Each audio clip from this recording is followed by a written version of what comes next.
રાજ્યમાં રથયાત્રાના પવિત્ર પર્વની ઉજવણીનો માહોલ છે. તેવા સમયે જ અસામાજિક તત્વો દ્વારા રાજ્યભરમાં ભયનું વાતાવરણ ઊભું કરવાના પ્રયાસો કરવામાં આવ્યા છે. ગુજરાતની વિવિધ પોસ્ટ ઓફિસોને ઈમેલ દ્વારા બોમ્બથી ઉડાવી દેવાની ધમકી મળતા પોલીસ તંત્રમાં ભારે દોડધામ મચી ગઈ છે.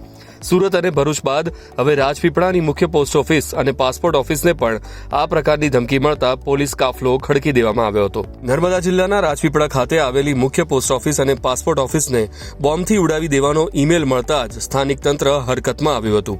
ઘટનાની જાણ થતાં જ નર્મદા જિલ્લા નાયબ પોલીસ અધિક્ષક રાજેન્દ્ર દેવધા, રાજપીપળા ટાઉન પીઆઈ ગામિત અને એસઓજી પીઆઈ વાળા સહિતની પોલીસ ટીમ તાત્કાલિક સ્થળ પર પહોંચી ગઈ હતી.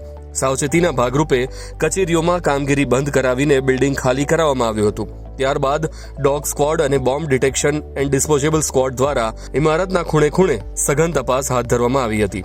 લાંબા સમયની તપાસ બાદ પણ કોઈ શંકાસ્પદ વસ્તુ ન મળતા પોલીસ તંત્ર અને પોસ્ટ ઓફિસના કર્મચારીઓએ હાશકારો અનુભવ્યો હતો. તપાસ પૂર્ણ થયા બાદ પોસ્ટ ઓફિસની કામગીરી ફરી રાબેતા મુજબ શરૂ કરવામાં આવી હતી. બીજી તરફ સુરતની નાનપુરા પોસ્ટ ઓફિસને પણ આવી જ રીતે બોમ્બથી ઉડાવી દેવાની ધમકી મળતા અઠવા પોલીસ અને બોમ્બ સ્ક્વોડની ટીમોએ તપાસ હાથ ધરી હતી.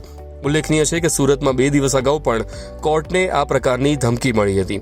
આ તરફ ભરૂચ જિલ્લામાં 6 રથયાત્રાઓનું આયોજન છે, જેને અનુલક્ષીને પોલીસ તંત્ર સંપૂર્ણપણે સતર્ક છે.